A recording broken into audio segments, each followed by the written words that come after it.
Então, galera, esse que eu vou fazer agora é o Enem 2013 PPL. 45, das 45 questões, 27 foram fáceis. E então essas aqui eu já descartei já, porque eu já tô considerando que todo mundo vai acertar. As outras que sobraram foram 18 questões. E a meta desse simulado vai ser acertar 38. Lembrando que se a gente já acertar 37 e acertar as fáceis e as médias, a gente já fica com mais de 900 no Enem. Então eu botei essa média de 38. Ou seja, das 18 questões que eu vou pegar pra fazer, a gente tem que acertar 11. Aí eu vou classificando as 11 e depois vejo qual que a 7 que a gente pode errar. Fechou? Então bora lá. Primeira questão das 11. Nessa aula vamos fazer uma questão do Enem 2013, segunda aplicação. Em uma casa, há um espaço retangular medindo 4 metros por 6 metros, onde se pretende colocar um piso de cerâmica resistente e de bom preço. Em uma loja especializada, há 5 possibilidades de pisos que atendem às especificações desejadas apresentadas no quadro. Então, tipo do piso 1, quadrado de lado medindo 20 centímetros e o preço R$15 por piso. Tipo 2, retângulo medindo 30 por 20, R$20 por piso.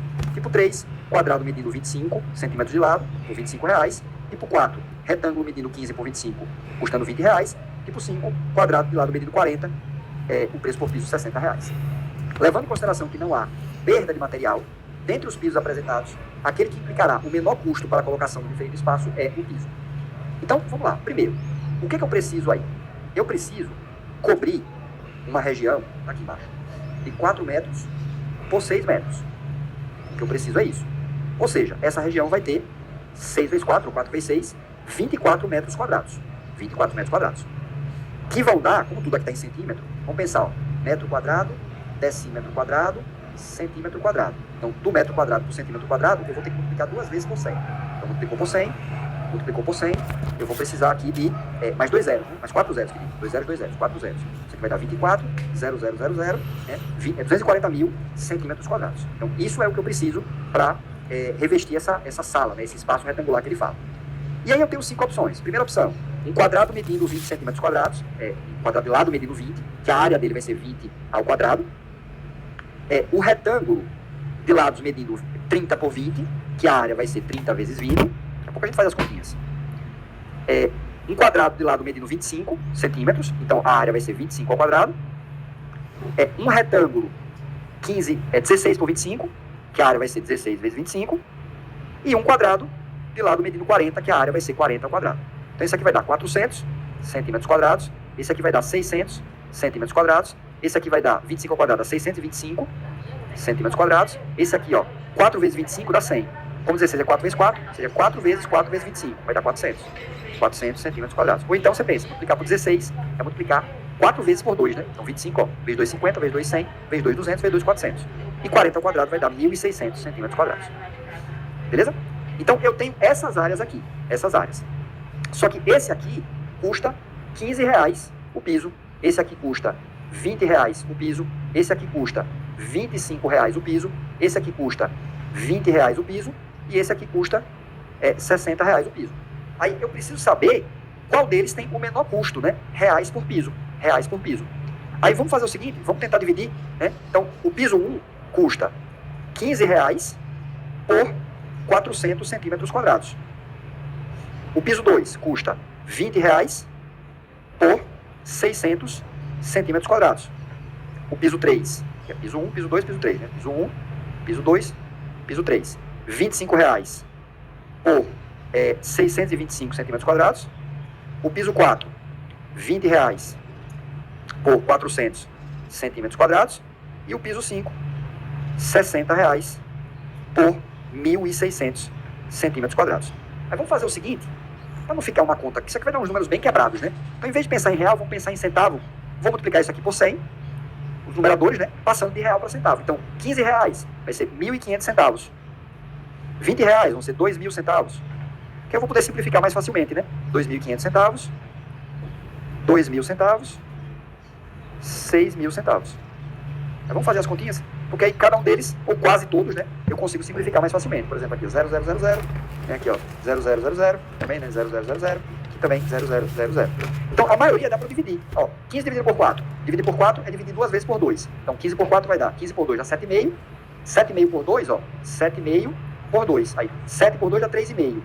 E meio por 2 dá 0,25. Então, isso aqui vai dar 3,75. Então, vai ser 3,75 centavos por centímetro quadrado. 20 dividido por 6. Daqui a pouco a gente faz, que esse vai ser mais chatinho. Esse aqui também vai ser um pouquinho chatinho de dividir. Mas 20 dividido por 4. 20 por 4 dá 5 centavos por centímetro quadrado. E 60 dividido por 16. Bom, dividido por 16, vamos fazer as contas, né? Vamos fazer. Primeiro 20 dividido por 6. Bora aqui, ó. 20 dividido por 6. Aí isso aqui vai dar o quê? 3, né? 3 vezes 7, 3 vezes 6, crio. 18, sobra 2. Bota um 0 e uma vírgula. 20 por 6, vai dar 3 novamente. Isso aqui vai virar uma dízima periódica, né? 3,33333. Isso aqui é aproximadamente 3,33 centavos por centímetro quadrado. Agora vamos esse aqui. 2.500 dividido por 625. 2.500 dividido por 625. Dá 4 aqui? Botar 4, acho que bate certinho, né? Ó, 4 vezes 5, 20 vai a 2. 4 vezes 2, 8 e 2, 10 vai a 1. 6 vezes 4, 24 e 1, 25. Para 25 nada. Então esse aqui vai dar exatamente 4 centavos por centímetro quadrado. Então, por enquanto, o mais barato está sendo esse aqui, né? Por enquanto, o mais barato está sendo esse. Só que eu ainda tenho o 60 dividido por 16. Vamos ver, ó. 60 dividido por 16. Isso aqui também vai dar 3. 3 vezes 16 vai dar 48, vai sobrar 12. Bota um 0 e continua a divisão. Aí, isso aqui vai passar. Porque é 16 vezes 4, isso aqui acho que vai dar 7. Vê se não é. 7. 7 vezes 6, 42. 42 vai a 4. 7 vezes 1, 7. 7 mais 4 vai dar 11. Então vai ser R$ 3,70, né? 70 e poucos centavos, né? Aproximadamente R$ 3,70. Oh, perdão, 3,7 centavos, né? 3,7 centavos. Então o mais barato de todos foi esse aqui, que custa, em média, R$ 3,33 centavos por centímetro quadrado. Então tipo 2 é o mais barato. Resposta, letra B de bola. Ok? Então, uma questãozinha um pouquinho chata por conta dos valores, né? Dos cálculos que você tem que fazer. Então, galera, essa questão média, pode botar ela como se fosse da tópico de geometria plana. Ela é considerada média porque tem muita conta e fica um pouco complexa, sabe? Mas bora. Todo mundo tem que acertar. Vamos pra próxima. Um trabalhador possui um cartão de crédito que em determinado mês apresenta o saldo devedor a pagar no vencimento do cartão, mas não contém parcela. Galera, só esqueci de falar uma coisa. Na verdade, eu confundi. Eu marquei, foram 20... Aqui não, foi 18. Foram 20 questões. Eu marquei. Então aqui eu encontrei 25 fáceis, que todo mundo vai acertar, e as outras 20 são as médias. Aí eu tô classificando entre as 20, então a gente tem que acertar, nós temos que acertar 13. Bora lá. A acrescentar em futuras faturas. Nesse mesmo mês, o trabalhador é demitido. E durante o período de desemprego, o trabalhador deixa de utilizar o cartão de crédito e também não tem como pagar as faturas nem a atual, nem as próximas, mesmo sabendo que a cada mês incidirão taxas de juros e encargos por conta do não pagamento da dívida. Ao conseguir um novo emprego e já completar 6 meses de não pagamento das faturas, o trabalhador procura renegociar sua dívida. O gráfico mostra a evolução do saldo devedor. Então tá aqui, ó, esses 6 meses aí de demissão dele, ele começou aqui com essa dívida, né, e terminou aqui com essa dívida durante os 6 meses. Então, sempre lembrando em olhar o que é o eixo horizontal, o que é o eixo vertical, meu aluno. Mas vamos lá para o comando da questão. Com base no gráfico, podemos constatar que o saldo devedor inicial, a parcela mensal de juros e a taxa de juros são. Então vamos com muita calma aqui. O que é que ele está falando? Ele quer saber que o saldo devedor inicial, quanto é que ele estava devendo inicialmente. Pessoal, uma continha aqui que a gente basta olhar, né? Olhando apenas, interpretando apenas o nosso gráfico, já conseguimos achar esse valor inicial. Ele começa com uma dívida de R$500, pessoal. Então eu já vou procurar a minha alternativa, que eu tenho R$500. Com certeza eu já vou eliminar minha letra A, 560. Letra B também está eliminado. Ainda estou em dúvida entre a letra C, letra D e letra E. Perfeito. Perceba também, meu aluno, que ele fala agora, ó, depois do 500, se ele é variável, se ele é constante. Pessoal, e ele não é constante porque ele não é uma reta. Então ele é uma curva. Então, com certeza, a minha letra E aqui também ela vai ser eliminada. Então, estou em dúvida agora se é inferior a 10% ou superior a 10% do valor dessa taxa. E agora, professor, como é que eu vou decidir isso? Ô, aluno, podemos colocar aqui, ó, os seguintes dados. O que é que a gente pode separar olhando para esse gráfico aqui, ó? O valor inicial eu tenho de R$500. O valor final...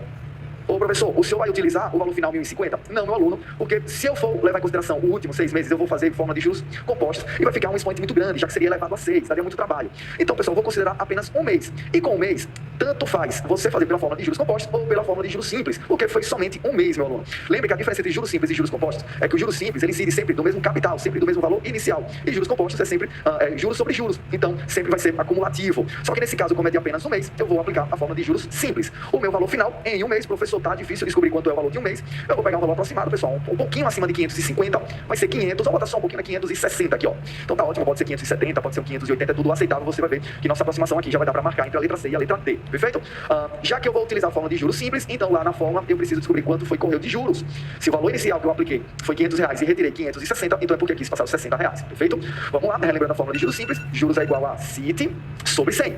Então, uma ótima dica para resolver essa questão, não precisa pegar vários meses, fazer a fórmula de juros compostos e ficar lá perdido no expoente. Já que os juros é 60, o capital aqui, meu aluno, o valor inicial foi 500, a taxa é o que eu quero saber e foi apenas o tempo de 1. Então, já falei sobre isso, falei que quando o tempo for 1, apenas um mês, tanto faz aplicar na fórmula de juros compostos como na fórmula de juros simples sobre 100.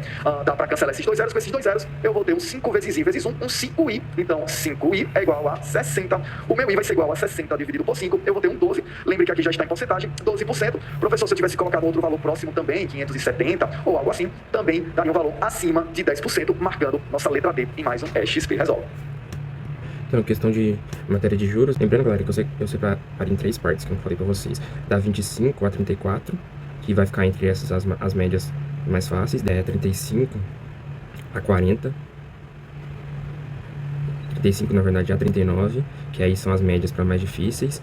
E da 40 a 45, que sempre vai ter. Vai ser as 5 impossíveis, que você tem o direito de errar. Então, essa questão de juros foi considerada média, né? Porque ela dá para fazer por eliminação, porque ele pediu 3 coisas aqui, né? Parcela mensal e dá para você fazer por eliminação. Então, é isso. Bora para a próxima. Próxima porcentagem. Sempre porcentagem, aquilo que eu falei, sempre cai todo ano, que é o que? Subtópico, a taxa de variação. Falou taxa de variação, aumento percentual, decréscimo percentual, taxa de crescimento, variação percentual, é tudo a mesma coisa, todo ano cai. E a galera que errou essa questão, errou porque pensou que era só para diminuir esse com esse, e tipo, achar o valor absoluto. Mas não era para fazer assim, você tem que achar a taxa percentual, que é sempre quando fala taxa percentual é porcentagem. Pega a fórmula, aumento é igual ao valor final, sempre, até menos valor inicial sobre o valor inicial. Sempre, você vai fazer assim, sempre. Mostra o número de pessoas que acessaram a internet no Brasil, em qualquer ambiente, domicílios, trabalhos, escolas, lan house ou outros locais, nos segundos trimestres dos anos 2009, 2010 e 2011. Considerando que a taxa de crescimento do número de acessos à internet no Brasil, no segundo trimestre de 2011, para o segundo trimestre de 2012, que não está no gráfico, inclusive, né? Esse segundo trimestre de 2012 aqui não está no gráfico, seja igual à taxa verificada no mesmo período, de 2010 para 2011, qual é, em milhões, a estimativa do número de pessoas que acessarão a internet no segundo trimestre de 2012. Então, o que ele está dizendo aqui, a taxa de crescimento desse valor para esse, ele vai ser a mesma taxa de crescimento desse valor para o próximo. Então, vou ter um certo valor aqui, como eu falei, não está no gráfico, né? Esse valor de 2012, não está esse valor do gráfico, mas que a taxa de crescimento seja a mesma. Então, quer dizer, como é que a gente calcula a taxa de crescimento? Daqui para cá, cresceu o quê? 77,8 para 73,7. Ele cresceu 4,1. Né? Então, daqui para cá, ele cresceu 4,1, de algo que era 73,1. Então, a taxa de crescimento, e cuidado que quando ele fala taxa, ele se refere ao percentual, né? A taxa de crescimento foi de 4,1 dividido por 73,7 vezes 100. Então, a taxa de crescimento vai ser essa. Uma taxa aí de algo em torno de, sei lá, 0,5%, um pouco mais de 0,5%, né? Porque se aqui fosse 73, se aqui fosse 70, né? Se fosse 70, se fosse 10%, seria 7,3%. Então, metade disso seria o quê? Metade de 7,3, né? Seria 7, então um pouquinho mais de 10. Deixa eu fazer essa aqui que não demora. Igual eu te falei, joga na fórmula fica muito mais. Taxa de variação, aumento percentual, variação percentual é igual a valor final menos o valor inicial sobre o valor inicial. Qual que é o valor final? 77,8 menos 73,7 sobre o valor inicial, que é 73,7. Isso aqui vai dar 0,056, mais ou menos. Que para você passar por porcentagem é só você botar vezes 100. Aí vai contar 1, 2, que dá igual a 5,6%. Ou seja, a taxa de variação é 5,6%. E como ele quer no semestre de 2012, você tem que fazer o próximo, né? Aqui, o próximo, 2012 que ele quer. Então você vai ter que pegar o 77,8, eu já faço direto, ó, vezes o aumento foi de 5,6, não foi? Então, vezes 1, né? Que é a taxa assim que a gente calcular o aumento. Mas a taxa era 56, né? Como é que ia ficar? Ia ficar 77,8 vezes 1,056. Aí ia dar a resposta. A resposta dá 82,1. Isso. Apagou aqui, apagou. Galera, então todo ano cai uma questão dessa. Todo ano, então você vai ter que acertar. Então decora a fórmula logo, valor final menos valor inicial sobre valor inicial. Também, vou botar aqui porcentagem, subtópico de variação de novo. Variação percentual. Vou deixar aqui, vocês escrevem, tá? De taxa de crescimento. Atenção nessa resolução do Caju, que ela tá muito boa. E, tipo, é uma coisa que os alunos, eu vou falar no vídeo quando aparecer, confundem muito. Nos últimos anos, a frota de veículos no Brasil tem crescido de forma acentuada. Observando o gráfico, é possível verificar a variação do número de veículos, seja carros, motocicletas ou caminhões, no período de 2000 até 2010. Projeta-se que a taxa de crescimento relativo no período de 2000 a 2010, mantenha-se para a década seguinte. Então aqui a gente tem uma década de informações, né? De 2000 até 2010. Agora a gente vai dizer que esse aumento percentual, a taxa de crescimento relativo, né? Quando é relativo, é percentual que importa. Agora a pergunta é, qual será o número em 2020? Então a gente vai ter que extrapolar isso aqui para 2020. Galera, olha só, primeiro de tudo, a gente tem que notar essa palavrinha aqui, relativo. Pessoal, se estivesse escrito aqui, taxa de crescimento absoluto, seria diferente. Né? Quando a gente fala absoluto, é uma diferença entre dois valores. Quando a gente fala relativo, nós estamos falando em percentual. Beleza? Então aqui a gente está falando percentual. Então eu sei, ó, que em 2000 nós tínhamos 30 milhões de carros. E em 2010, 66 milhões. Então eu tenho que calcular qual a porcentagem que cresceu aqui. Como é que eu calculo uma porcentagem? Eu faço uma regra de 3, simples e direta. Eu digo assim, ó, antes era 30 milhões. E isso equivalia a 100%. Agora eu tenho 66 milhões. E quantos por cento esse valor representa? Faço a regra de 3, simples e direta. 30 vezes interrogação é igual a 66 vezes 100. 66 vezes 100 é só adicionar 2 zeros aqui. Então a interrogação, que é o que nós estamos querendo achar, é só pegar o 30 que está multiplicando, passar para o outro lado dividindo. Agora efetuar esse cálculo, né? Eu posso cortar esse zero com esse zero aqui e eu tenho 660 dividido por 3. Então a divisão é 220. O que isso aqui significa, galera? A interrogação está na coluna de porcentagem. Então é uma porcentagem. Tem que se ligar nisso aí também, né? A coluna de uma regra de 3, os valores devem ser na mesma unidade. Se aqui é milhões de carros, aqui tem que ser milhões de carros também, porque estão na mesma coluna. Se aqui é porcentagem, aqui tem que ser porcentagem também, porque estão na mesma coluna. Eu vejo que alguns alunos meus esquecem isso de vez em quando. Mas vamos lá então, ó. Olha só, a gente tem que interpretar direitinho esse valor aqui para conseguir entender a questão. O que significa 220%? Significa que em 2010 nós temos 220% em relação a 2000. Posso dizer que houve um aumento de 220%? Não, né, galera? Não pode dizer. Olha só, pensa comigo. Se nós tivéssemos encontrado o valor aqui, ó, 130%. Bom, se era 100 e passou a ser 130, quantos por cento aumentou? Aumentou 30%, né? Então a mesma coisa aqui, ó. Se nós chegamos a 220, quantos por cento que aumentou? Se era 100, passou a 220, aumentou 120%. E agora... que no caso ia ser, igual eu falei, o aumento percentual, aquele que você fala valor final menos inicial sobre o valor inicial. 2020, na próxima década, vai acontecer a mesma coisa, de 2010 para 2020, eu escrevi meio errado aqui, né? Vai ter um aumento, vou botar o mais aqui, de 120%, que a questão falou que a taxa de crescimento vai continuar igual. Então como é que a gente vai fazer esse cálculo? A gente vai pegar o valor que tinha em 2010, que era 66 milhões, e aumentar 120%. Como é que a gente aumenta 120%? A gente multiplica por 2,2. Galera, tem que se ligar nisso aqui, ó. O aumento percentual a gente calcula sempre assim, ó. Pega o valor que está aumentando, que no caso aqui é o 66, multiplica por 1 mais quanto a gente quer aumentar. Se a gente quer aumentar 120%, é 1,2. Então 1 mais 1,2 é 2,2.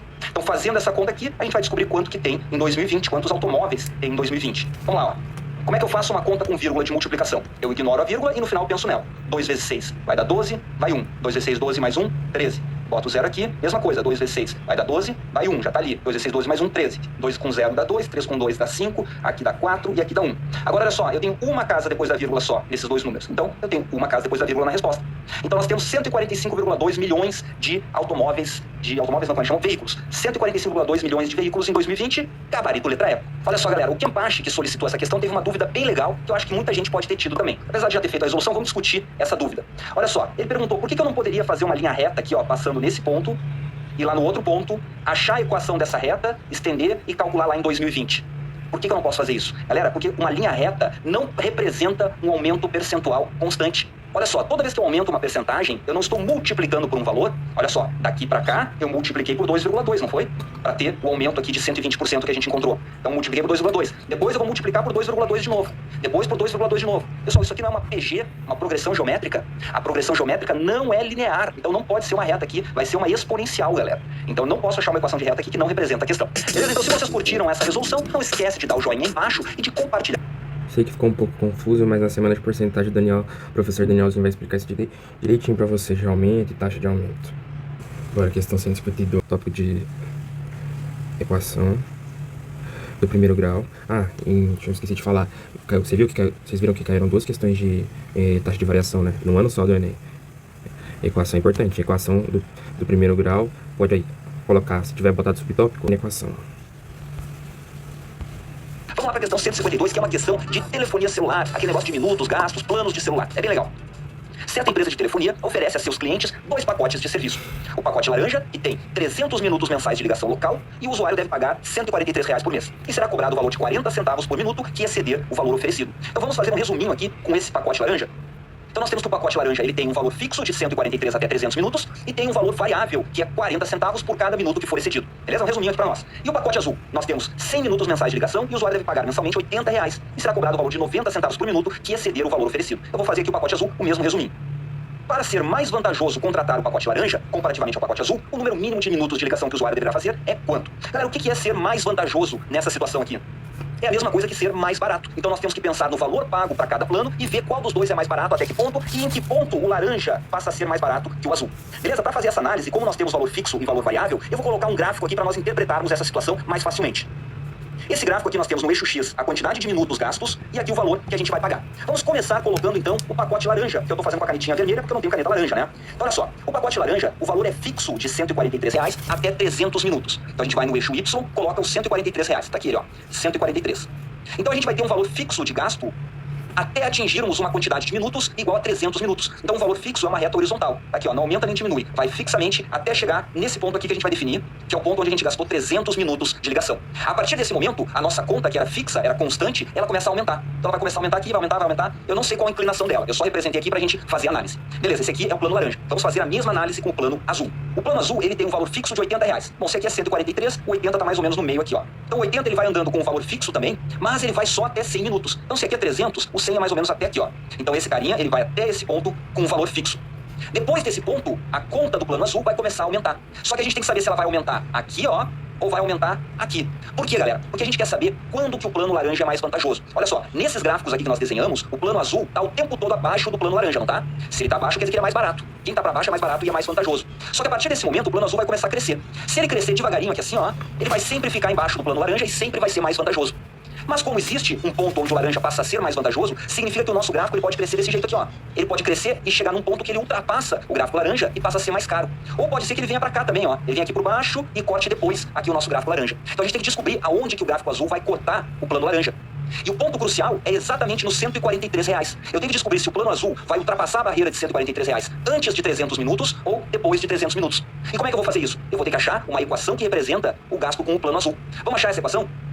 Ó, o plano azul, a gente gasta fixamente, a gente gasta R$ 80. Então eu boto 80 aqui e agora eu tenho que somar a parte variável. Essa é a parte fixa, a parte variável tá aqui. Vamos dizer então que eu tenha gasto N minutos no mês. N minutos. Galera, se eu gastei um total de N minutos, quanto que eu excedi de 100?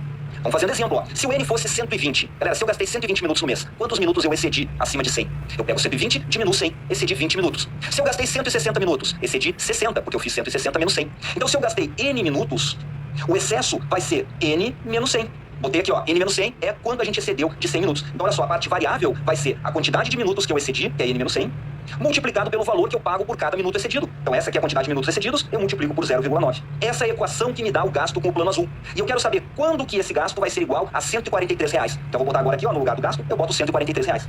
Já vamos aproveitar, né, já que tem pouco espaço, vamos efetuar essa propriedade distributiva que tem aqui no parênteses. 0,9 vezes N vai dar 0,9N. E 0,9 vezes 100, com um sinal de menos aqui, né? Multiplicar por 100, a vírgula anda 2 casas para a direita, vai dar 90. Então vamos lá, ó. A gente quer achar o valor de N que faz a conta ser 143. Então eu tenho que isolar o N aqui. Então antes da gente passar essa galera para lá, olha aqui, ó. Quanto é que é 80 menos 90? 80 menos 90 vai dar menos 10. Eu pego esse menos 10 e jogo para lá, vira mais 10. Vai ficar 143 mais 10, vai dar 153. Então vejam que esse 153, ele representa esse cara e esse cara. Já tá todo mundo aglutinado aqui. Isso é igual ao 0,9N. O meu objetivo é encontrar o valor de N, galera. Então eu quero isolar o N aqui, ó. Esse 0,9 eu jogo para baixo dividindo. Como é que eu faço essa conta aqui mais facilmente, né? Quando tem vírgula é meio difícil da gente fazer. Então, para eliminar a vírgula, eu vou multiplicar por 10 em cima e embaixo, que ele vai ficar uma continha um pouco mais fácil. Vamos ver, ó. Aqui vai dar 1.530, e embaixo vai dar 0,9 vezes 10, vai dar 9. Então, eu tenho que efetuar essa divisão. Vamos fazer aqui, ó, no cantinho. Eu pego aqui o 15, dá uma vez. 1 vezes 9 vai dar 9, 15 menos 9 dá 6. Baixa esse 3 aqui, 63.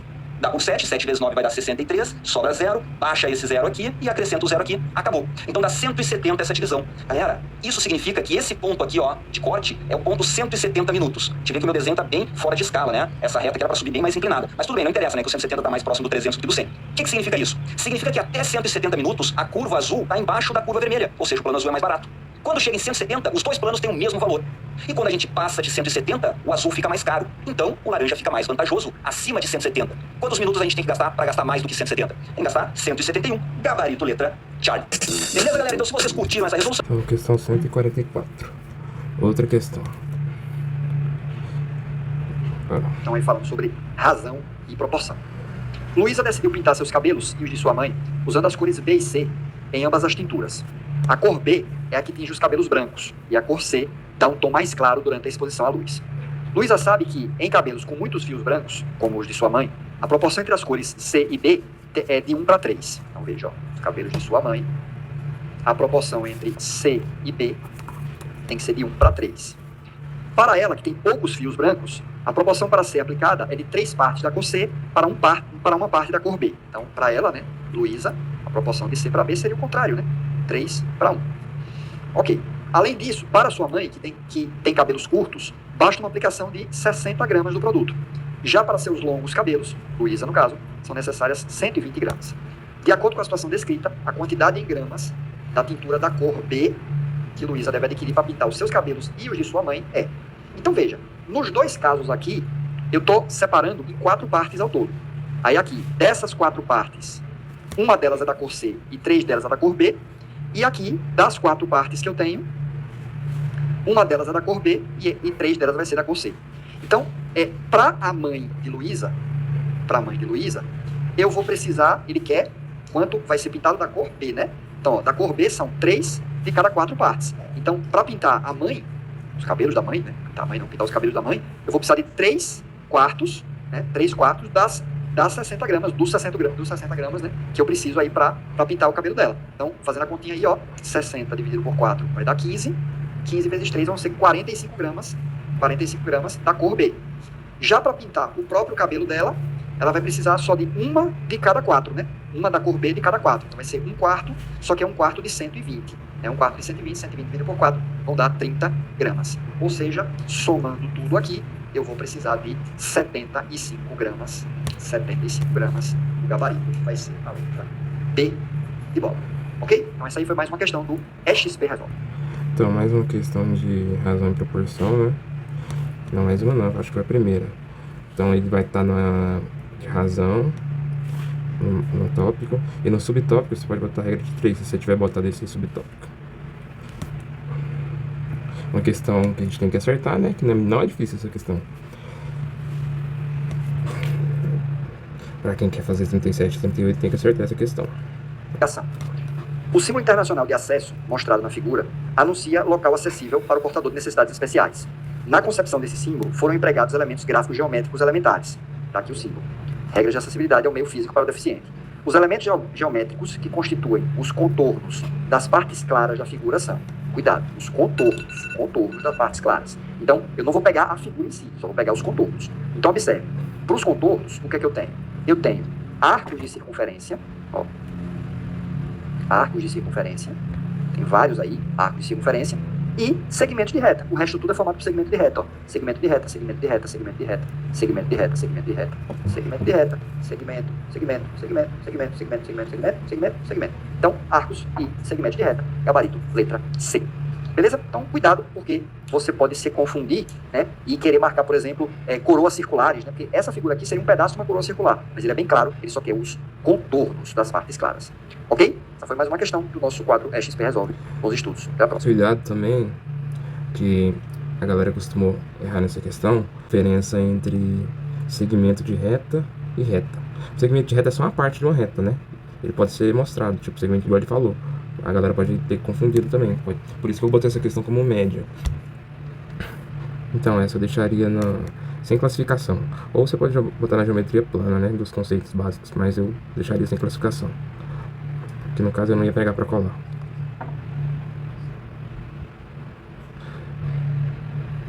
Bora, que eu vou botar questão 170. XP Tenta resolve, matemática e suas tecnologias, Tenta professor fazer Abacaxi. depois, Com mais uma questão, pessoal, razão, para sim. tirar todas as dúvidas de vocês. Questãozinha um pouquinho trabalhosa, certo? Envolve relação de sequência, e essa relação de sequência é uma progressão aritmética, vai ter uma equação de grau 2, vai dar um trabalhinho, mas tem que ter paciência, certo? Então vamos para a questão. Vamos lá. Para um principiante em corrida, foi estipulado o seguinte plano de treinamento diário: 300 metros no primeiro dia, certo? Depois ele diz o seguinte, ele aumenta 200 metros por dia. Então, pessoal, ele está aumentando 200 metros todo dia. Então, ele começa 300, depois vai para quanto? 500. É isso, ó. Se você observar. Isso aqui é uma progressão aritmética, né? Antes de continuar lendo a questão, repara. Ó. Então, é o seguinte, olha o que a gente pode contar aqui. Ó. Isso é uma PA. O primeiro dia ele vai fazer um treino de 300 metros. Depois, ele aumenta 200 por dia. Se ele aumenta 200 por dia, ele vai para quanto? Para 500. Depois, mais 200, ele vai para 700. Certo? Até o último termo, que é o índice N, que a gente chama de quê? De termo geral de uma PA, né? O que se dá pela relação índice 1 mais N menos 1 vezes a razão, que é o termo geral de uma PA, certo? No caso aqui, a razão está sendo que em 200, porque ele aumenta 200 todo dia. Vamos voltar para a nossa questãozinha, para buscar mais dados, né? Mais elementos. Para contabilizar seu rendimento, ele utilizará um chip, utilizará um chip preso ao seu tênis para medir a distância percorrida nos treinos. Considere que esse chip, armazene em sua memória no máximo 9,5 km, certo? De corrida caminhada, devendo ser colocado no momento do início do treino e descartado após esgotar o espaço, certo? Para a reserva de dados. Então, outra coisa importante, repara uma coisa aqui que você tem que perceber. Esse 9,5 km, como todas as minhas medidas estão em metros, olha, 300 metros, mais 200, mais 200, pessoal, é interessante que a gente passe isso aqui, porque o nosso chip, o chip que ele deu pra gente, olha o chip, vou anotar aqui, pessoal, o chip, ele tem uma capacidade para armazenar 9,5 km percorrido. Mas como as nossas unidades estão em metros, então 9,5 km para metro, a gente multiplica por 1.000, que vai dar 9.500 metros, né? Então, multiplica por 1.000, 9.500 metros. O que é isso aqui, professor? Isso aqui vai ser a soma dos termos que eu vou colocar aqui, que eu vou acumular. Quando chegar em 9.500, a gente para. Ok? Pronto, vamos lá. Voltando à questão. Ó, se esse atleta utilizar o chip desde o primeiro dia de treinamento, por quantos dias consecutivos, esse chip poderá armazenar a quilometragem desse plano de treino diário. Certo? Então, vamos ver quantos dias. Professor, o que a gente vai fazer? Interessante, pessoal, encontrar logo esse termo geral, porque eu vou ter que jogar na soma dos termos numa PA. Então, o termo geral vai ficar igual. A índice 1 é 300. Olha, 300. Mais N menos 1, a gente não tem o nome do N. A gente está buscando ele, né? N menos 1. Vezes a razão. Quem é a razão? A razão é 200, que ele aumenta 200 metros todo dia. Então, a razão é 200. Então, nós temos aqui 300. Mais, olha, 200 vezes N. A gente tem 200N. E 200 vezes menos 1, nós temos menos 200. Ok? Então, nós temos aqui, ó, 300 menos 200 é 100. Então, 100 mais 200, N. Esse é o nosso termo geral. Ó. Ok? Por quê? Porque agora a gente vai usar a soma dos termos da PA. Ó. Porque eu tenho a soma, que é 9.500, que vai ficar armazenado no chip. A soma é igual ao primeiro termo, mais o último termo, vezes o número de termos dividido por 2. Ó. A soma dos termos, 9.500. Ó, 9.500. Isso aqui vai ser igual ao primeiro termo, que é o primeiro termo, 300. Olha. O último termo que a gente acabou de encontrar agora, que é o termo geral, é o índice N, vai ser quem? 100, mais 200N, vezes o número de termos, que é N, dividido por quanto?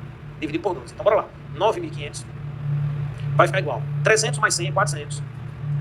Mais 200N, ó, não é isso? Isso vezes N, tudo isso dividido por 2, aqui é um parênteses, porque eu borrei aqui, 200N dividido por 2. Repare, pessoal, se isso aqui está entre parênteses, olha que 400 e 200, não é isso? É um múltiplo de 2, então eu posso dividir isso aqui, ó.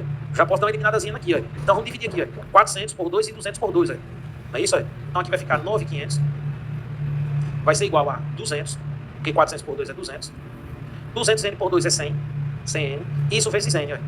E agora a gente faz a distributiva. N vezes 100, N, e N vezes 200. Então, 9.500 vai ficar igual. N vezes 100N vai dar 100N ao quadrado. N vezes 200 vai dar 200N. Ó, 200N. Observe que todos aqui podem ser divididos por 100, né? Então, vamos dividir isso aqui por 100 para facilitar a nossa vida. Então, 9.500 por 100 vai ficar 95. 100N ao quadrado por 100 vai dar N ao quadrado. 200N por 100 vai dar 2N. Manda 95 para o outro lado. Então, N ao quadrado mais 2N menos 95, está vindo para cá negativo, igual a zero. Equação de segundo grau. Certo? Então, vamos buscar aqui delta, que é B ao quadrado menos 4AC. Então, vai ficar B2, 2 ao quadrado menos 4. A é 1, não tem necessidade de colocar. E C é menos 95. Então, 2 ao quadrado aqui é 4. Olha, 2 ao quadrado é 4. Menos com menos aqui é mais. 4 vezes 95 é 380.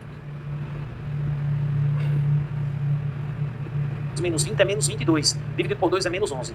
Como é que eu vou encontrar, pessoal? Certo? O número de dias que vai armazenar nesse chip. Vai armazenar. Certo? Olha a letra A é 9, ó. Mas, professor, não vai usar 9 por quê? Porque, vou repetir, a raiz de delta não é 20, é um valor menor que 20. Eu só aproximei. Se é um valor menor que 20, então o nosso valor é um inteiro menor que 9. E o menor que 9 mais próximo dele é 8, certo? Porque a raiz de 384, na realidade, é 19,5. E 19,5, se eu colocar aqui, isso aqui vai dar 8, alguma coisa. Só que não existe dia 8, alguma coisa, existe 8. Então, pessoal, nossa resposta é a letra o quê? É a letra C, beleza? Então, XP resolve até. Então, se fosse feito desse jeito que ele fez, que é da teoria de PA, ia ser extremamente difícil. Só que, tipo, bom aluno, ia fazer contando. Por isso que ela não tá classificada. Eu botei classificada como média. Como é que é? 300 a primeira, não é? Aí depois 500. No segundo dia, terceiro dia. E aumentando 200. Até 700. 1.100. 1.300. Até dar 9.000. Até passar 9.500. Aí 1, 2, 3, 4, 5, 6, 7, 8. Não. Na verdade, ia até 1.900. Aí, no 1.900, ia passar. Quando fosse 1.900, ia passar. Ia passar 9.500. A soma disso aqui tudo. Então, tem que ser um anterior, até 1.700. Aí você ia contar 1, 2, 3, 4, 5, 6, 7, 8. Ia marcar a resposta. Por isso que essa questão está considerada média, porque ele dava pra fazer assim. Então ela é de PA, né? Mas essa resolução do cara detalhada pra aprender. Então, até agora foram 8 questões com essa 9. E os alunos que... O aluno que quer tirar 38, ele tem que acertar todas essas 8. Não, que quer tirar... O cara que quer tirar 35, ele tem que acertar todas essas 8 questões anteriores aí. Agora vamos ver da 34 entre a 37. A questão 159. Então, a questão 159. Essa eu irei fazer. Bora. Uma fábrica possui máquinas que produzem o mesmo tipo de peça. Geralmente a máquina M produz 2.000 peças. Então, bora lá. Máquina M produz 2.000 peças. E a máquina N produz 300 peças. N 300 peças. Segundo o controle de qualidade da fábrica, sabe-se que 60 peças das 2.000 produzidas pela máquina M apresentam defeitos. Um trabalhador da fábrica escolhe ao acaso uma peça e esta está defeituosa. Vou explicar isso aqui para você depois. Nessas condições, qual a probabilidade de que a peça defeituosa escolhida tenha sido produzida pela máquina M? Ele quer saber a probabilidade de que a peça defeituosa seja da máquina M. Ele já afirmou que um trabalhador escolhe uma peça defeituosa, ele está afirmando. Então o espaço amostral vai ser o quê? Que probabilidade? É o que ele quer, vou botar com um X, sobre o total de possibilidades. Sobre o espaço amostral, que é o total de possibilidades. Se ele já afirmou que ele escolheu uma peça e essa é defeituosa, ou ela vai ser entre essa aqui ou entre essa aqui. Vai ser 60 do M ou 120 do N. Esse é nosso espaço amostral, é o total. Então daria 120 mais 60. Só que o que ele quer? Ele quer que a máquina a máquina defeituosa esteja e seja da máquina M. E quanto que é da máquina M? 60. Então vai ficar 60. Aí vai ficar 60 sobre 180. Isso aqui dá 1/3. Resposta letra C. Essa é questão de probabilidade. Tranquila também. Quem quer acertar 35, no Enem tem que acertar ela. 36 acerta ela. Questão 159. Bora. Aqui e igualar.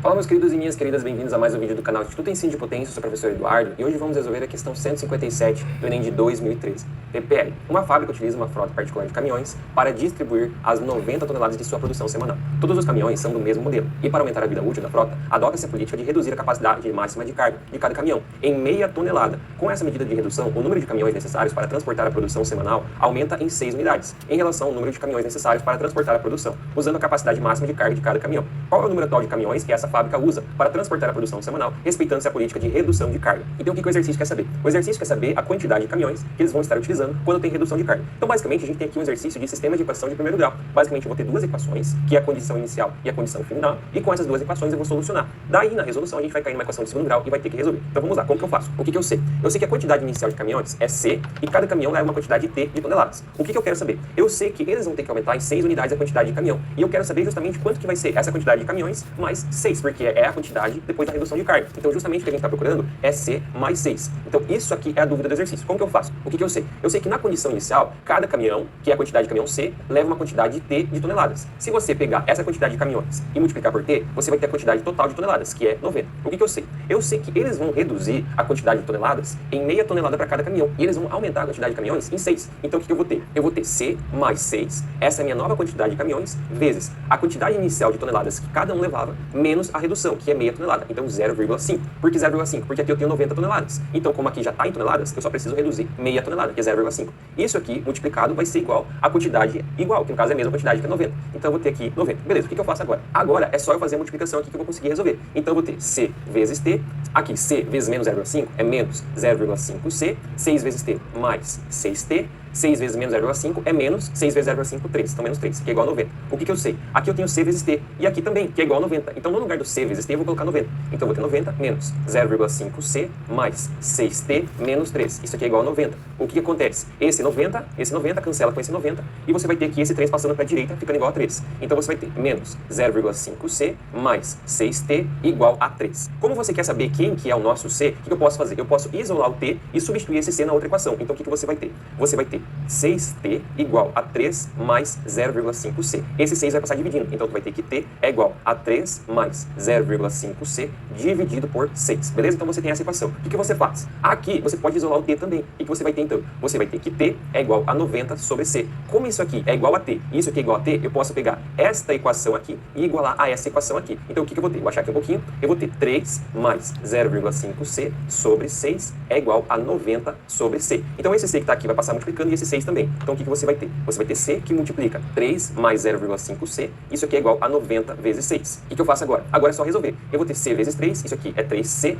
mais 0,5C vezes C. Isso é 0,5C ao quadrado. E 90 vezes 6 vai estar aqui subtraindo. 90 vezes 6 todo mundo sabe que é 540. Isso aqui é igual a zero. Por que igual a zero? Porque você tem uma equação de segundo grau igual a zero. Assim você consegue resolver com mais facilidade. Como eu tenho 0,56, isso não é interessante para mim. Então, o que eu posso fazer? Eu posso pegar isso aqui e multiplicar todo mundo por 2. Multiplicando todo mundo por 2 eu vou ter mais facilidade, porque eu não vou ter 0,5C ao quadrado. Então, eu vou ter C ao quadrado. C ao quadrado vezes 2 fica 1, então 1C ao quadrado, mais 3C vezes 2, isso é 6C.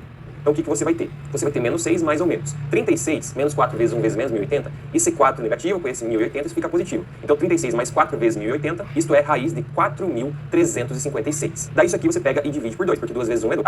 Você vai ter menos 6, a quantidade não pode ser negativa. Então, não tem como ser menos 6 menos 66, porque vai dar menos 72. E isso não é uma quantidade. A quantidade não pode ser negativa. Portanto, a gente só vai somar. Então, menos 6, que é igual, mais 66 sobre 2. Menos 6 mais 66, o que eu quero saber? No exercício, sobre 2. Menos 6 mais 66, isso é 60 sobre 2, que é igual a 30. Então, 30 é a minha quantidade C. 30 é igual a C. Mas volta lá no exercício. O que eu quero saber? No exercício, eu quero saber C mais 6. Como eu sei que C é 30, 30 mais 6 é igual a 36. Portanto, a minha quantidade nova de caminhões é 36, alternativa A. Então, é isso, gurizada. O exercício é um pouco mais complexo, um pouco mais longo. A gente economizou algumas contas para economizar tempo. Qualquer dúvida, se tiver alguma coisa que não for.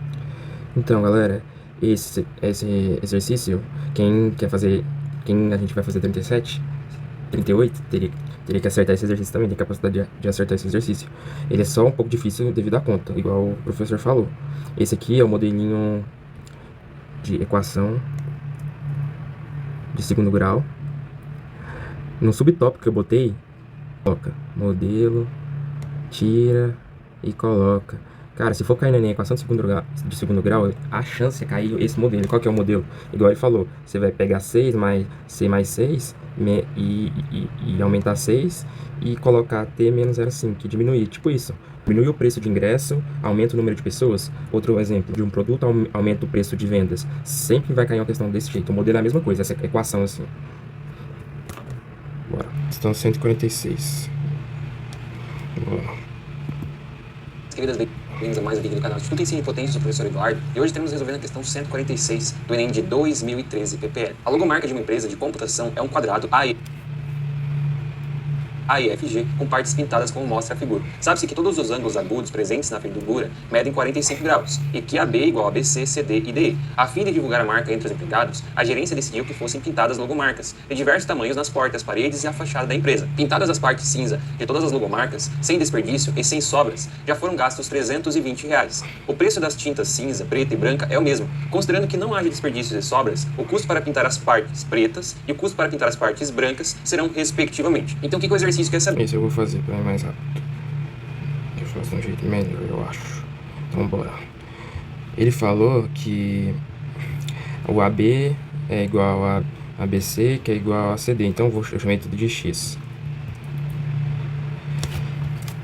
E ele disse também que isso aqui é um quadrado, né? E ele falou assim, todas as partes de cinza, então essas partes aqui, ó, eles pintaram. Custou R$320. Então, o que eu faço? Aqui é tudo X, então aqui vai ser tudo X também, ó. Você concorda que, como é um quadrado, aqui vai ser... Deixa eu só apagar. Aqui vai ser um de 90 graus, um ângulo de 90 graus. Aí a gente tem que calcular a área dessa parte aqui de cinza, desse triângulo. Ele é um triângulo isósceles, né? O que a gente faz? Base vezes altura. Que é quanto? X ao quadrado sobre 2. Mas tem 1, 2, 3 e 4. Então vai ficar 4x, né? Que vai cortar, vai ficar 2x ao quadrado. Então, é só a gente fazer assim, ó. 2x ao quadrado custou 300, fazer uma regra de 3, R$320. O que ele quer saber? Os preços preto e branco é o mesmo. Considerando que nós desperdícios sobras o custo para pintar as partes pretas e o custo para pintar as partes brancas. Ah, ele quer calcular a preta e a branca. Vamos calcular, então, primeiro a preta, que é aqui. Aqui, ó, eu vou fazer o seguinte, eu vou pegar esse triângulo grande e diminuir pelo pequeno. Aí eu acho o valor da preta. Como é que é? É 2x, não é? Aqui vai ser 2x, ó. E aqui também. Então, eu vou fazer 2x vezes 2x sobre 2, que é a área desse triângulo aqui. Vai ficar 4x ao quadrado, x ao quadrado. Só que 2x ao quadrado, certo? É, né? 1, 2, 3 e 4. Então, vezes 4. Então, vai ficar 8x ao quadrado. 8x ao quadrado. Menos a parte... Menos as 4 partes cinzas, que é 2x que a gente tinha calculado. Menos 2x ao quadrado. Vai ficar 6x ao quadrado. Então, a gente faz a regra de 3. Essa parte preta, as áreas dessa parte preta, dessas 4, são 6x ao quadrado. Aí, você vai pegar o valor. Aí, você vai chegar no valor... Deixa eu apagar.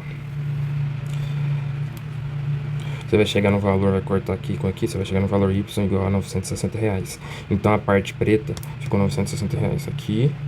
Aí já pode eliminar, só tem esse valor. Ele aqui é, calma aí, a preta, ele vai falar respectivamente as partes brancas, a custo para pintar as partes pretas aqui. Então, essa já é a resposta já.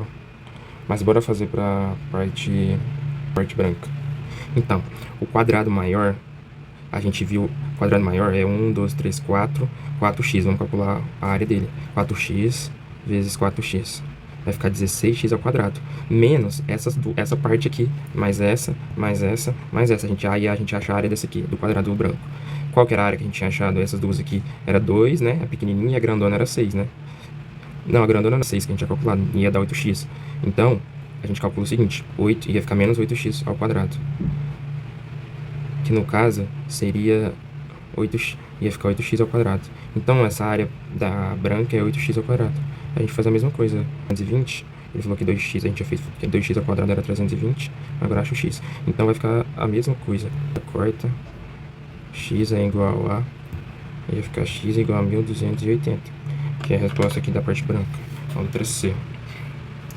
Essa questão, ela é aluno que fez 37, quer fazer 37, tem que acertar essa aqui também. Eu botaria a área plana, subtópico de áreas, porque fala, a gente tem que saber as áreas, né? E ela é considerada média, acho que média. Mas o bom aluno que tira 37 tem que acertar. Então agora eu vou para as questões mais difíceis da prova, que mais erraram, que a galera mais errou. E não é as 5 impossíveis ainda, mas tem 2 que são difíceis. Depois eu vou fazer as 5 impossíveis. Essa vai ser a primeira. Bora lá, fazer ela. 158.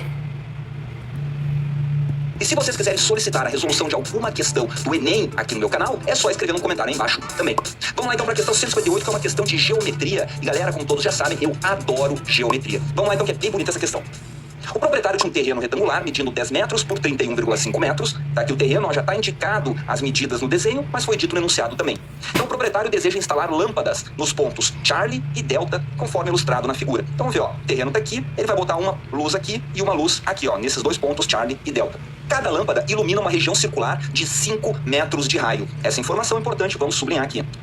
Os segmentos Alpha Charlie e Bravo Delta medem 2,5 metros. Então vamos colocar essas informações aqui no nosso desenho.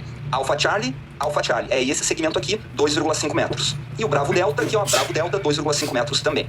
O valor em metro quadrado mais aproximado da área do terreno iluminado pelas lâmpadas é quanto? Pessoal, então a gente vai colocar essa lâmpada aqui, nesse ponto, e vai formar aqui um né, um círculo de raio 5 metros, que é o círculo que essa lâmpada vai estar iluminando. Então vamos desenhar aqui mais ou menos um esboço só. Olha só, se aqui é 2,5 metros, 2,5 é metade de 5, né? Então eu vou fazer o seguinte, 5 metros vai ser o dobro. Vai ser até aqui e a mesma coisa aqui pro outro lado, ó. Mais ou menos isso. Agora eu desenho o círculo. E vai ser a mesma coisa desse lado, que vai dar exatamente a mesma área. Então a gente vai calcular a área de um deles aqui e multiplicar por 2, que vai dar a mesma. Então como é que eu acho essa área que vai estar iluminando aqui? Galera, se fosse isso tudo que eu desenhei, ia ser fácil, né? Porque era só calcular a área do círculo inteiro e dividir por 2. Mas não é a área de meio círculo aqui, é só essa área que está sendo iluminada. Então fica um pouco mais difícil, porque essa área aqui não tem um nome na geometria plana. A gente estuda setor circular, estuda segmento circular, coroa circular, aí estuda triângulo, quadrado, mas não estuda essa área maluca aqui. Então como é que a gente faz para resolver essa área que a questão está pedindo? A gente tem que quebrar essa área em áreas conhecidas. Olha só, se eu fizer esse traço aqui, ó, partindo do centro do círculo até esse ponto aqui onde ele corta o lado do retângulo, o círculo corta o lado do retângulo, a gente vai ter duas figuras conhecidas. Olha aqui, ó, nessa parte nós teremos um setor circular, que a gente sabe calcular a área, e aqui a gente vai ter um triângulo. Somando os dois, a gente vai ter a área pedida. Então é isso que a gente vai resolver. Daí para fazer essa resolução, eu vou refazer esse desenho dessa parte aqui é para ficar mais bonitinho pra gente desenhar, né? E para quem for tirar o print no final da resolução também. Vamos fazer o desenho. Passar pra frente. Então eu fiz aqui, ó, a área azul e a área vermelha, as duas divisões que a gente vai ter que calcular. Vamos começar calculando aqui o triângulo, galera, porque o triângulo eu tenho um macete bem legal pra vocês, que a gente aplica em várias questões do Enem, e essa aqui usava esse macete. Acelera bastante o nosso cálculo. Olha só, a gente sabe que o raio desse círculo aqui é 5 metros. Então esse traço mágico que eu fiz aqui pra nos auxiliar, ele não é o raio, ó, ele vai do centro até o círculo, então ele também vale o raio. 5 metros, vou anotar aqui, ó. Agora que eu sei que esse cara é 5 metros e o triângulo vermelho é um triângulo retângulo, galera. Por que ele é um triângulo retângulo? Porque o enunciado nos falou que o terreno é retangular e o retângulo, né, terreno retangular, tem ângulos de 90 graus aqui nas botinhas. Então esse cara aqui também vai ser 90 graus. Daí sempre, galera, que a gente olha para um triângulo que tenha a hipotenusa valendo o dobro do cateto, olha só, o 5 aqui não é o dobro de 2,5, sempre que nós tivermos essa configuração, a gente pode fazer uma manha muito legal. Olha só, eu vou pegar esse triângulo e rebater ele pro outro lado. Olha só como é que vai ficar, ó. Se eu rebater pro outro lado, aqui vai ser 2,5, para cá vai ser 2,5 também. A hipotenusa rebatendo para cá vai ficar desse jeito, ó. Então já que eu rebati para lá, esse cara que mede 5, aqui também mede 5. E esse cara que mede 2,5, aqui também mede 2,5. Bom, mas por que eu fiz isso? Galera, quanto que mede esse lado completo aqui, ó? Que vai daqui até aqui. 2,5 mais 2,5 é 5. Bom, aqui é 5, aqui é 5, aqui é 5. Nós temos um triângulo equilátero. E olha só, tudo isso que eu desenhei aqui a gente podia fazer na cabeça. Sabendo que isso aqui é um triângulo equilátero, eu já tiro várias informações importantes. Quanto vale o ângulo interno de um triângulo equilátero? Vale 60 graus. Então eu já sei, só fazendo essa manha na minha cabeça, que esse ângulo aqui, que a gente vai usar mais lá na frente, esse ângulo vale 60 graus. Esse ângulo aqui vale quanto, ó, galera? Bom, se todo ele vale 60, esse cara é metade, vale 30. Esse valorzinho a gente não vai usar nessa resolução, mas a gente já sabe se for necessário, né? Legal, já tem informações importantes. E outra maneira que essa manha nos acelera o cálculo é na hora de calcular a área. Para calcular a área desse triângulo, que eu vou botar aqui, ó, desenhei a área do triângulo vermelho, né? Botei o formato dele aqui. Como é que a gente calcula a área desse triângulo? A gente pode fazer base vezes altura. Daí eu aplico um Pitágoras aqui e descubro a altura. Daí faço base vezes altura sobre 2. Mas, galera, demora isso aí. Se eu pensar no triângulo equilátero, tem uma fórmula da área do triângulo equilátero. Essa fórmula a gente tem que levar decorado para a hora da prova. Vale muito a pena, acelera bastante o cálculo. Se eu quero metade do triângulo equilátero, é só eu aplicar a fórmula e tirar metade dele. Então vamos ver, ó. O lado desse nosso triângulo equilátero é 5. Então 5 ao quadrado, raiz de 3 sobre 4. Isso aqui é a área do triângulo equilátero inteiro, mas eu só quero metade. Então a metade disso aqui é a mesma coisa que dividir por 2. E dividir por 2 é a mesma coisa que multiplicar por 1/2, não é? Olha só, se eu tenho uma fração dividido por 2, eu conservo a de cima e multiplico pelo inverso da de baixo. A de baixo era 2, inverso de 2 é 1/2. Então eu tenho aqui, esse cálculo vai me dar a área do triângulo. Vamos ver quanto é que vai ficar então. 5 ao quadrado é 25, o raiz de 3, a questão falou para utilizar 1,7, e embaixo 4 vezes 2 vai dar 8. Então esse cálculo aqui agora a gente tem que fazer. Tem uma maneira da gente acelerar esse cálculo aqui de cima, galera. Sempre que aparece para vocês uma multiplicação por 25, olha só, 1,7 vezes 25, a gente pode mudar, dentro da nossa cabeça, a gente pode mudar o 25 como sendo o quê? 100 sobre 4. Galera, 25 é a mesma coisa que 100 sobre 4. Então, se eu quero multiplicar por 25, basta eu multiplicar por 100 sobre 4. Ou seja, eu multiplico por 100, que dá 170, e divido por 4. Dividir por 4 é só tirar metade 2 vezes. Então, vamos lá, metade de 170 é 85. Metade de 85, 42,5. Então, esse cálculo de cima aqui, opa, deixa eu fazer de cantinha vermelha. 42,5 dividido por 8. Dei uma acelerada aqui, né? Essa continha pode demorar para fazer aí do lado. Mas vamos lá, a gente tem que fazer essa divisão ainda aqui. 42,5 dividido por 8, eu vou fazer aqui embaixo, ó. Divisão com vírgula, primeiro eu igualo as casas depois da vírgula. Aqui tem uma casa, então eu boto uma aqui assim. Agora eu ignoro as vírgulas. Faço então 425 dividido por 80. Galera, quantas vezes 80 cabe dentro do 425? Cabe 5 vezes. 5 vezes 80 vai dar 400. 425 menos 400, diminuindo, né? Dá 25. 80 não cabe mais dentro do 25, acabou, esse aqui é o resto. Então eu boto a vírgula agora aqui e adiciono um zero. Quantas vezes 80 cabe no 250? Cabe 3 vezes e dá 240, diminui, resto 10. Então pronto, achamos a área do triângulo. E como nós estamos utilizando metros, tudo aqui, né? A resposta saiu metros quadrados. Agora a gente vai para a canetinha azul e calcula a área do setor circular. Para calcular a área do setor, a gente tem que saber esse ângulo aqui, ó. Pessoal, olha que interessante, ó. A gente já descobriu que esse cara é 60. Para descobrir esse, então, ó, é 180 menos 60. Vai dar 120. Então nós queremos saber a área do setor circular de 120 graus. Como é que a gente acha essa área aí? A gente pode fazer uma regra de 3, né? Se esse círculo fosse completo, ele teria 360 graus. E o 360 graus, a gente ia ter a área completa do círculo, que é π vezes raio ao quadrado. Mas a gente não quer 360 graus, a gente quer só 120 graus. Por isso que a gente faz a regra de 3 aqui. E eu quero descobrir quanto vale essa regra de 3 aqui, essa interrogação. Galera, fazendo a regra de 3 simples e direta, a gente vai encontrar que a interrogação é πr ao quadrado sobre 3. Mas como é que eu faço tão rápido isso? Eu penso assim, ó, essa coluna aqui, o 360, não foi dividido por 3 para chegar em 120? Então a regra de 3 tem essa propriedade. Se aqui foi dividido por 3, aqui também vai ser. E como que eu quero estar nesse ponto, né? Então vai ser o de cima dividido por 3. Cheguei aqui nessa resposta. Então vamos substituir os valores dados aqui, né? Ó, o π, a questão falou para usar 3. O raio do nosso círculo é 5. Olha que bonitinho aqui, o 3 morreu com o 3. Chegamos então que a área do nosso setor circular, azul, é igual a 25 metros quadrados. Agora, para finalizar a questão, eu vou fazer com a canetinha preta, a gente vai calcular a área iluminada. Vou botar aqui, ó, a área de luz. Então, a área iluminada é a área azul, que é 25, mais a área vermelha, que é 5,3. Só que essa soma vai me dar só a área dessa luz. E a gente tem a área da outra lâmpada também, que é igual a essa. Então, eu vou pegar esse valor e multiplicar por 2. Galera, quem não multiplicou por 2, tinha a resposta aqui, ó. Tem que multiplicar por 2. Então, vamos lá. Área da luz, 25 mais 5,3 vai dar 30,3. Vezes 2 vai dar 60,6. E a resposta mais próxima disso está na letra delta. Gabarito, letra delta. Beleza, galera? Então, se você... Complicada essa questão, né? Acharia na geometria plana, né? Círculo e circunferência. É uma questão difícil, mas é uma questão modelo também. É importante pegar, porque é um modelinho de questão que sempre cai assim, mais ou menos desse jeito. Circunferência. 78, a outra é difícil.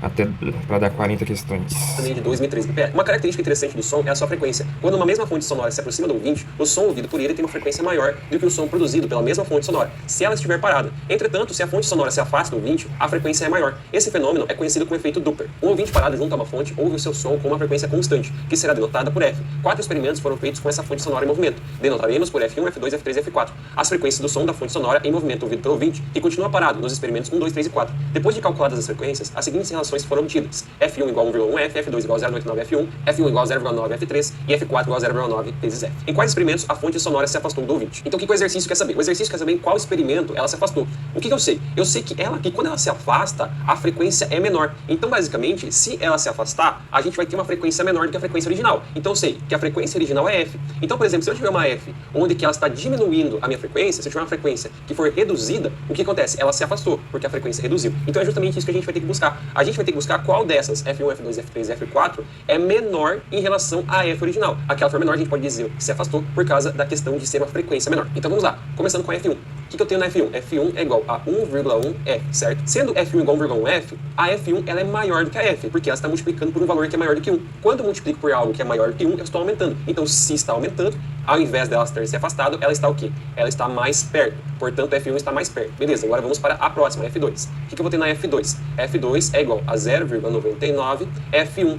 E eu sei que F1 é 1,1 F, então aqui no lugar de F1 eu substituo por isso daqui. Então eu vou ter que F2 é igual a 0,99, que multiplica 1,1 F, certo? 0,99 vezes 1,1, isso aqui é aproximadamente 1,08 F. Mas você só observando isso, você já conseguiu identificar que vai aumentar em relação a 1, vai ser maior do que 1. Portanto, como isso aqui deu maior do que 1, eu posso dizer que está mais perto, certo? Como está mais perto, a F2 a gente também pode descartar, ela não se afastou. Beleza, então vamos agora F3. Eu sei que F1 é igual a 0,9 F3. Então eu sei que F1 é igual a 0,9 F3. Vou isolar F3.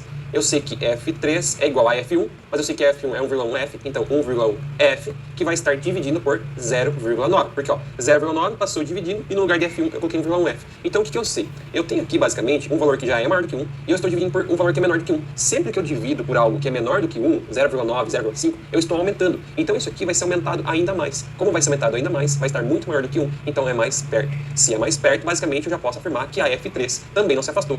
A F4 já está na cara. F4 igual a 0,9F. F4 é igual a 0,9F.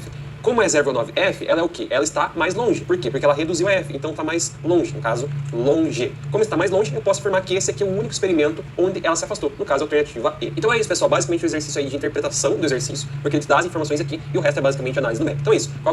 Então, questãozinha complicada. Eu botei ela nas difíceis. Talvez o aluno que acertou 38, talvez tenha errado ela. Poderia ter errado ela, porque foi um pouco complicada. Eu deixaria ela num... Cara, eu ia deixar ela em sistema linear. Porque meio que... O que aconteceu aqui? Ele fez um sisteminha de vários F1, F2, tipo de relação, de comparação entre F1 e F2. Por isso que eu ia deixar no sistema linear. Sistema linear. Então vamos para a primeira questão impossível. Das 40, das 73. Bora. Eu vou fazer a primeira resolução mais completa aqui desse lado e a segunda resolução pequenininha aqui, que é um pouquinho mais rápido. Então vale a pena a gente ter essas duas ferramentas para atacar esse tipo de questão e fica comigo até o final. Não esquece de dar o joinha aí embaixo também. Vamos lá, ó. O proprietário de uma casa de espetáculos observou que, colocando o valor da entrada a R$10, anotei aqui para nossa primeira resolução. Eu vou chamar o valor da entrada de V, então é R$10 no início. Então, colocando o valor da entrada R$10, sempre contava com 1.000 pessoas a cada apresentação. Então, a gente vai ter um público, que eu vou chamar de P, de 1.000 pessoas, faturando R$10.000. Então, a gente vai ter um faturamento, que eu vou chamar de F. Olha só, o faturamento nada mais é do que o valor que cada pessoa pagou multiplicado pelo número de pessoas. Então, 10 vezes 1.000 é exatamente o 10.000 apresentado ali. Entretanto, percebeu também que a partir de R$10, a cada R$2 que ele aumentava no valor da entrada, recebia para os espetáculos 40 pessoas a menos. Então como é que a gente vai colocar isso aqui na nossa resolução? Olha só, o valor de entrada, cada vez que eu somar 2, eu perco 40 aqui no público. Então olha só, se eu tiver o valor de entrada 10 mais 2 igual a R$12, o meu público vai ser 1.000 menos 40. Galera, 1.000 menos 40 vai dar 960. Então eu tenho 960 pessoas quando o ingresso é R$12. Se eu somar mais R$2 aqui no valor do ingresso, eu perco mais 40 aqui, ó, menos 40. E assim vai indo, ó, cada vez que eu somo 2, eu perco 40 aqui. Então vamos dizer que nós vamos somar uma quantidade finita de R$2. Vamos dizer então que eu fiz um aumento de N vezes R$2. Galera, se eu aumentei N vezes R$2, quanto que é o valor final do meu ingresso? Vai ser o valor inicial, que é R$10, somado com os meus aumentos. Eu somei 2 mais 2 mais 2 mais 2, N vezes. Ou seja, 2 vezes N. Isso aqui é o valor final do meu ingresso que eu chamei de V. E a mesma coisa eu posso calcular o público final. Olha só, o meu público era 1.000 e eu perdi 40 cada vez que eu aumentei R$2. Então o meu público no final vai ser os 1.000 iniciais menos a galera que eu perdi. Eu perdi 40 vezes N. Então esse aqui é o P, é o meu público final. Então se eu quiser calcular o meu faturamento, como é que a gente calcula o faturamento, galera? O faturamento é só pegar o valor do ingresso, que é V, e multiplicar pela quantidade de pessoas que pagaram aquele valor. Então se eu pegar esse valor de V e esse valor de P, eu tenho o meu faturamento. Mas beleza, deixa parado aqui que a gente só leu o primeiro parágrafo. Nessas condições, considerando P o número de pessoas presentes, legal, a gente já considerou P em um determinado dia, e F, a gente já considerou o faturamento com a venda dos ingressos. E a questão pergunta, qual a expressão que relaciona o faturamento em função do número de pessoas? Então olha só, aqui a questão está perguntando qual a relação entre F e P. Nós já temos uma relação entre F e P, olha só, F é igual a V vezes P, isso é uma relação entre F e P. Mas galera, se nós olharmos nas alternativas, o V não aparece. Então o V é uma incógnita estranha, é uma incógnita que a gente colocou na questão e a gente tem que eliminar ela, porque na resposta não pode aparecer. Só pode aparecer F e P. Outra incógnita estranha que a gente inseriu aqui no meio da resolução é o N, ó. Esse N é um pouco estranho. Então como é que a gente faz para eliminar o N e o V? A gente vai fazer o seguinte, ó, essa equação aqui relaciona o P e o N. Então o P, já que o P é uma incógnita legal para nós, a gente vai isolar o valor de N nessa equação aqui. Como é que vai ficar então o valor de N isolado? Ó, esse menos 40 eu passo pro outro lado somando, vai ficar 40N. E desse lado da igualdade eu vou deixar o 1.000 e vou pegar esse P que estava somando e passar para lá diminuindo, menos P. Então eu quero isolar o N, então eu vou botar aqui, ó, o N é igual. Isso dividido por 40, porque o 40 está multiplicando. Olha que interessante, agora que eu isolei o valor de N em função de P, eu posso colocar esse valor aqui e descobrir o valor de V em função de P. Sabendo isso, eu vou conseguir substituir aqui o V, ó, e só vai aparecer P desse lado. E vai ficar legal a nossa equação. Vamos fazer isso, ó, vou substituir esse N aqui. Substituir aqui, ó, vamos ver quanto é que vai dar. Eu posso simplificar esse 2 que está multiplicando todo mundo aqui, ó. Eu posso simplificar o 2 com 40. Então corto aqui, corto 40, fica 20. Então eu tenho uma fração sobre 20 somado com o 10 aqui. Galera, a gente pode fazer o MMC aqui com esse cara, ou a gente pode pensar um pouquinho melhor, né? Eu posso pensar que esse 10 nada mais é do que 10 vezes 20 sobre 20. Sempre que eu multiplico em cima e embaixo, o número continua igual, né? Eu multipliquei por 20 em cima e embaixo. Então eu tenho 10 vezes 20 sobre 20, é com o mesmo denominador, é só somar em cima. Vamos ver como é que vai ficar? Ó, 10 vezes 20 é 200. 200 mais 1.000 vai dar 1.200. Menos o P, e isso sobre 20, que era o denominador comum. Então vejam, galera, que eu fiz aqui um cálculo meio de cabeça um pouco mais rápido, né? A gente tem que conseguir fazer isso na hora da prova também. Legal, então eu encontrei o valor de V, que é a nossa incógnita estranha, em função do valor de P, que é a nossa incógnita legal. Agora eu vou pegar esse valor e colocar aqui, ó, para encontrar a função de F em função de P. Olha só, F é igual V, que a gente acabou de encontrar aqui, multiplicado por P. Ou seja, tudo isso aqui é multiplicado por P. Então essa é a resposta. Só que agora, se nós olharmos nas alternativas, a gente tem que efetuar essa multiplicação para encontrar a resposta, né? Então vamos lá. Vou aplicar a resposta, a gente vê que isso aqui está exatamente na alternativa alfa. na segunda resolução é o seguinte, ó. Essa função que a gente vai encontrar no final, essa equação, ela vale para qualquer faturamento e qualquer público. Se eu colocar o valor do público aqui, o resultado dessa continha vai me dar o faturamento. Então a resposta certa vale para qualquer público, qualquer faturamento. Inclusive para o público que ele já deu o valor para nós. Ele falou, olha só, que quando o público é 1.000, o faturamento é 10 mil. Então se nós utilizarmos esse valor aqui nas alternativas, a gente já pode eliminar um monte de respostas. É só a gente sair fazendo continha no método da tentativa e erro. Olha só, eu vou fazer primeiro aqui na letra brava, ó. Ao quadrado vai dar 1 milhão sobre 20. Menos, a gente bota 1.000. Vai ficar menos 1.000 ao quadrado, que é menos 1 milhão. 1.200 vezes P, o P é 1.000, então é mais 1.200.000. Fazendo isso aqui, ó, menos 1 milhão com mais 1.200.000, vai dar mais 200.000. E tinha que dar quanto? Tinha que dar 10 mil. Então, a alternativa Charlie não é a resposta. Vamos testar a letra alfa aqui e ver como é que fica. Bota no lugar de P 1.000. Menos 1.000 ao quadrado, vai dar menos 1 milhão, menos 1 milhão sobre 20. A gente já sabe que vai dar 50 mil. A gente já fez a conta aqui, ó. Só vai ficar menos 50 mil. Mais 60 vezes 1.000, que é 60 mil. É igual a 10 mil, que é o que tinha que dar. Galera, mas já que eu achei 10 mil aqui, eu já posso marcar como resposta porque deu o mesmo valor? Não, pessoal, não pode marcar como resposta, porque pode ter uma outra alternativa que também dê 10 mil. No caso aqui não vai dar, no caso aqui só tem uma alternativa que dá 10 mil, então depois de testar todas, a gente marca a letra alfa como resposta. Mas se desse duas alternativas dando 10 mil, nós deveríamos encontrar outro valor de público e faturamento para substituir os dois, eu vou ter o faturamento. Então eu testaria outra alternativa substituindo o Enem também. Valeu, pessoal, um grande abraço e até a próxima. Esse modelinho é um modelinho clássico, daquele que eu falo sempre, né? De outra questão, a equação de segundo grau. A equação de segundo grau, o modelo tira e coloca. Tira e coloca. Que pode cair no Enem. Tipo, esse foi bem difícil. Só que assim, é difícil, só que é um modelo clássico, sabe? É sempre a mesma coisa, a gente vai aprender o modelo. É sempre esse modelo. A gente vai pegar, vou deixar bem aqui. Desse jeito que a gente vai fazer. A gente vai pegar, ó, o valor do ingresso, da venda do ingresso, vezes a quantidade de pessoas é igual a faturamento, certo? Então, ele falou o seguinte, ele pegou o valor do ingresso. Se eu pegar o ingresso, que é 10 reais, e aumentar 2 reais, aí você bota o incógnita X, ó, ou N ou X, eu vou botar X. Vezes, aumentar em 2 reais, ele disse que diminui 1.000, que era o normal, mas ele está diminuindo, menos 40 pessoas para cada vez que ele aumentar o valor do ingresso. Você entendeu? Por exemplo, se eu aumentar o valor do ingresso uma vez, que é o X1, ia ficar 12 reais. Então ia ficar 1.000 menos 40 vezes 1. Ia ficar 960 pessoas. E assim por diante. Esse é o modelinho. Aí você desenvolve a equação. Questão 171. Outra impossível. Corrigir a questão de número 171 da prova do Enem 2013, PPL. Estamos seguindo o caderno cinza. Galera, essa questão aqui foi um pedido do colega Kempachi, que escreveu um comentário aí. Que vale a pena, galera. Não esquece de dar o joinha aí embaixo. Vamos lá, ó. O Conselho Monetário Nacional determinou novas regras sobre o pagamento mínimo da fatura do cartão de crédito a partir do mês de agosto de 2011. Então, a partir dessa data, o pagamento mensal não poderá ser inferior a 15% do valor total da fatura. Mas, em dezembro daquele mesmo ano de 2011, outra alteração foi efetuada. Daí em diante, a partir da data, de dezembro de 2011, o valor mínimo a ser pago na fatura do cartão de crédito seria de 20% da fatura. Um determinado consumidor possuía, no dia do vencimento 1/3/2012, uma dívida de R$1.000. Galera, essa data aqui, ó, é depois de dezembro de 2011. Então, nessa data, o que vale é esse valor aqui. Esse valor de 15% era de agosto de 2011 até dezembro. Então, como a data que já passou, não nos interessa nada que veio antes aqui. É 20% o pagamento mínimo. Então, vamos colocar essa informação aqui, que aqui é muito importante. A gente tem uma interpretação bem legal para fazer até esse momento. Então, vou colocar uma linha do tempo com essas informações. Vamos dizer que esse tracinho aqui representa essa data. Então eu só vou escrever, ó, 1/3. Porque o ano é o mesmo para todo mundo, né? E os zeros ali não interessam. Galera, nessa data aqui, qual era a dívida do nosso consumidor? A dívida era R$1.000. Eu vou escrever aqui, ó. Legal, estou esquematizando a resolução. Se não houver pagamento do valor total da fatura, são cobrados juros de 10% sobre o saldo devedor para a próxima fatura. Então, olha só, a gente tem que pagar no mínimo 20% desse valor da nossa dívida, né? Chegou nesse dia aqui, a dívida era 1.000, tem que pagar no mínimo 20%. Se nós pagarmos apenas o mínimo, ou seja, apenas o 20%... Lembrando que saldo devedor é sempre o que ele deve.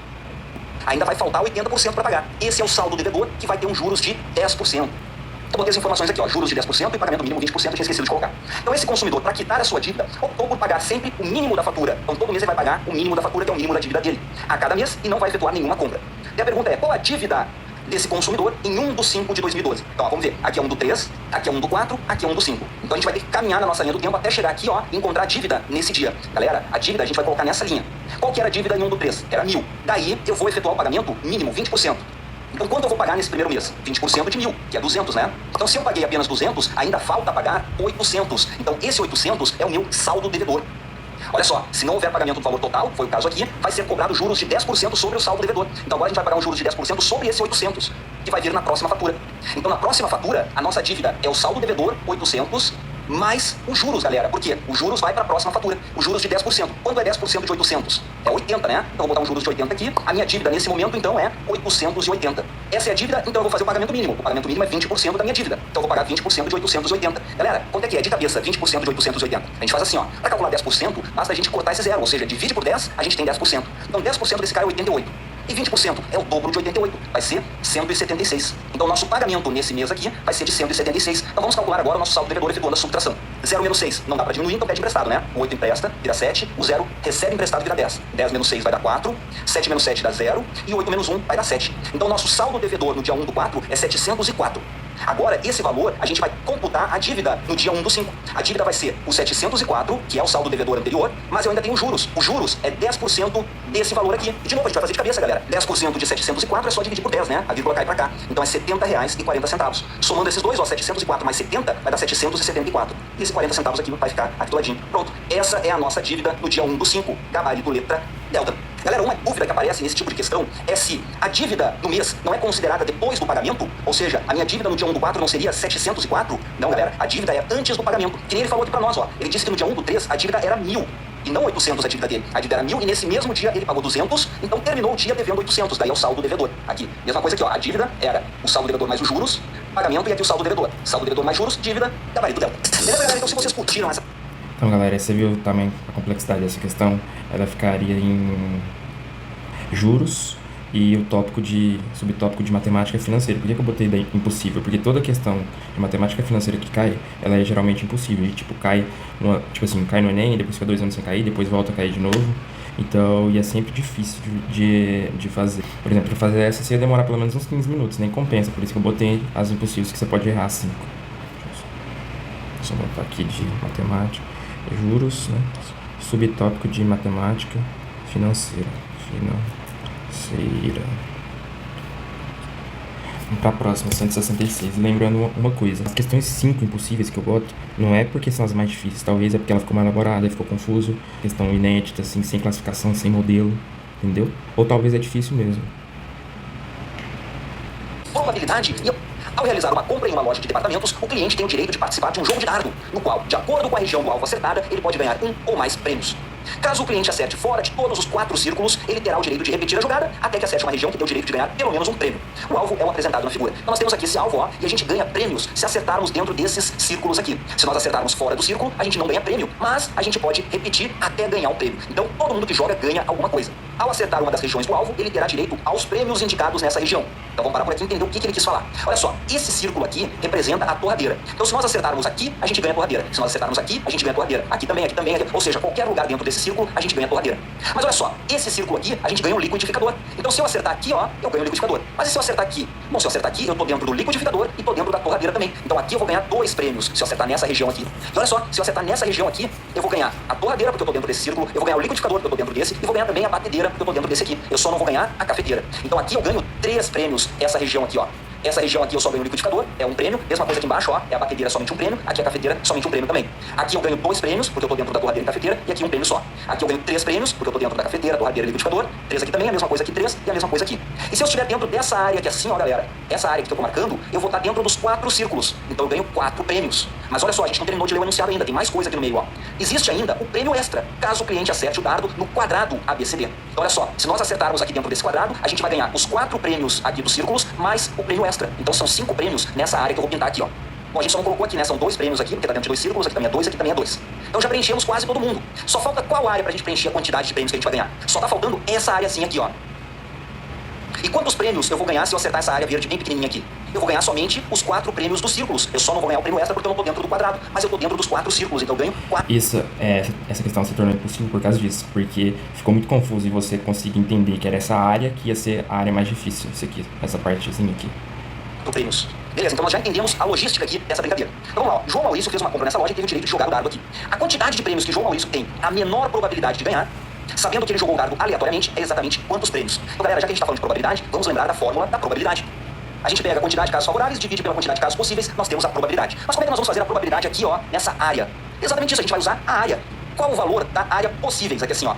todas as áreas que são possíveis da gente ganhar prêmio. É a área desses 4 círculos aqui, ó. Essa área de fora. Então a gente vai botar aqui, ó, embaixo, eu vou colocar a área dos 4 círculos, então eu vou representar pelo desenho dos 4 círculos aqui. Isso aqui vai ser a quantidade de casos possíveis. E a quantidade de casos favoráveis? Vamos ver, ó. Se eu quero saber a probabilidade de ganhar um prêmio, então eu vou botar essa área aqui, essa área, essa área e essa área. Todas essas 4 áreas eu vou colocar aqui dentro. Ou e se eu quiser saber a probabilidade de ganhar exatamente 2 prêmios? Então eu vou pegar essa área, mais essa área, mais essa área, mais essa área e vou botar aqui em cima, dividir pela área total. Isso vai me dar probabilidade. Ou seja, se eu quero a menor probabilidade, eu tenho que encontrar qual a quantidade de prêmios que tem a menor área a ser acertada. E olha aqui, ó. 1 é uma área bem grande, 2 é uma área bem grande, 3 já é um pouquinho menor, 5 também é um pouquinho menor, mas olha aqui, ó, a área verde é a menor área que tem aqui. Logo, a quantidade que tem a menor probabilidade é 4 prêmios. Gabarito, letra, delta. Beleza, galera? Então se vocês... Então, essa questão de probabilidade é muito massa ela, só que... Cara, você entender que essa áreazinha aqui ele tinha que contar também, é o difícil. A galera geralmente deixa... A galera geralmente marcou essa aqui, ó, que era de 5, por isso que errou. Por isso que a questão é impossível. Questão 168, a penúltima é possível. Bora lá. Professor Caju, nesse vídeo nós vamos corrigir a questão de número 168 da prova do Enem 2013 TPL. Estamos seguindo o caderno cinza. Galera, essa aqui é uma questãozinha que envolve um pouco de potenciação, base 10. É bem interessante essa questão, a gente vai conseguir revisar um monte de coisa. Então fica comigo até o final, não esquece de dar